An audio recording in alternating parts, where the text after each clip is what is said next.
contrary to what the zealots would say. Sometimes the best way to spread the gospel is by not mentioning it at all. Is the living word not living? Then live it, and cease your jumbling arguments and convicting words. Focus on knowing Yahova.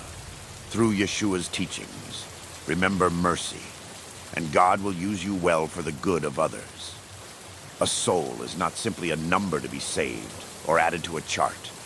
A soul has a mind and body behind it, just as you do.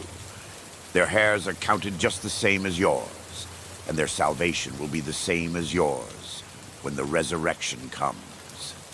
We will all know Yahova on that day, or we will reject him. The true rainbow secured our free will on this matter. We can see this, and the debate on who owns it is a silly matter. There is no rapture, just as Yeshua is not an archangel.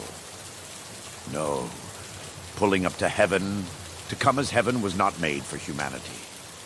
If it was not so, God would have stopped with the angels and never created Earth. Earth was made for humanity, and we made it a graveyard by the fall. And in the resurrection, God will return it to the paradise humanity was originally created to have. Remember, Yeshua will return on a horse with a flaming sword, speaking as an archangel, because at that return, he is a king commanding an army, a general.